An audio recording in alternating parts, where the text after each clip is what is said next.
kids, it's Pastor Austin and Mr. Brandon here with this week's Big Truth.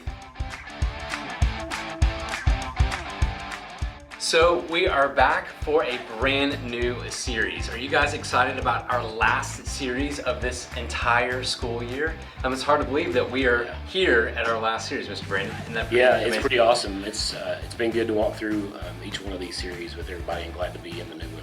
I agree. So, and also too, what I love about this series is that it's also kind of springtime. So we're kind of talking about spring, and we're also talking about new creation, which is really cool that we get to talk about that at the same time that we get to see things around us begin to bloom and blossom. So we're really excited about that. So we're going to jump into this week's Big Truth. Are you guys ready? This week's Big Truth is God is alive. Can you guys say that at home on the count of three? 1, 2, 3. God is alive. Yeah, that's good news as we begin our brand new series of new creation. We begin with that God, the one true God, the God that we worship, the God of the Bible, He is alive. So where does that big truth come from? Well, it comes from our Bible verse. So we have a Bible verse this week, and here's what you guys need to do at home, is that as I'm reading the Bible verse again, I want you to be listening for where do you hear the big truth from this Bible verse. So let me read it. It's John chapter 1, verses 3 through 4. It says this: all things were made through Him, and without Him was not anything made that was made. In Him was life, and the life was the light of men. Did you guys hear the big truth? I did kind of right there in the middle that God is alive. Let me read it again, see if you can find it. 1 John 1, 3 through 4 is our verse for this week, and it says this: all things were made through Him, and without Him was not anything made that was made. In Him was life, and the life was the light of men.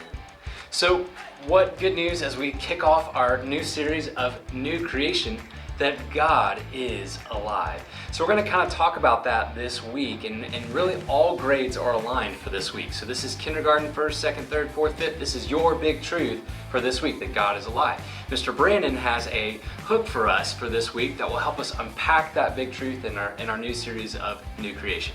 Yeah, so for our hook this week, we're going to jump into our big idea of God is making us alive. So before I give you the hook, let's talk about that just a little bit. So in our sin, we're dead. We don't have to remain that way. That's why we're talking about new creation. God has a way for us to be made alive. We're always becoming new like Christ through God and through the work He's doing in our hearts. And we are made alive only through Christ. So for this week's big hook, I want you to get some black paper and cut out some feet. You can trace somebody's foot and then tape it along the floor. And so then you're going to play a game. You're going to walk across each one of those feet to the other side of the room. And as you're doing that, parents, just talk to your kids about what it looks like to be more like Christ and how we're changed once we come to saving faith in Christ. That's awesome. Yeah, that's a great activity for you guys to do together. Now, Mr. Brandon, I have a question for you. Do you recommend, I'm asking for a friend, usually that's my style.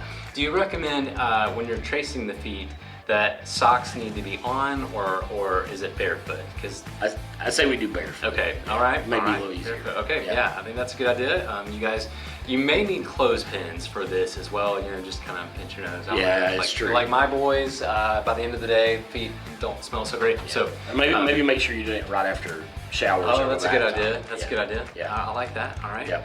So hey, we hope you guys have a lot of fun with that hook this week as we kind of again unpack that big truth that God is alive. So last thing is that we have a Bible story for you, and it's found in the book of Acts, Acts chapter 9. And you're going to see that there was a man that pretty well known in the Bible, particularly starting in the book of Acts and going really throughout the rest of the New Testament. His name is Saul, or Paul, right? He was spiritually dead because he was apart from Christ. In fact, we see in Acts chapter 9 that Saul actually even hated people who followed Christ. But something happened in Saul, or Paul's, life. And that something or someone is Jesus.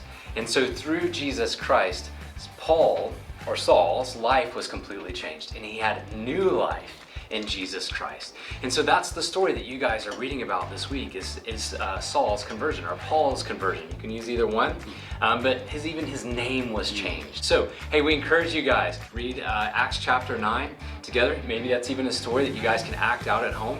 And let Acts chapter 9, Paul's story, his conversion, be an illustration, an example of our big truth that God is alive.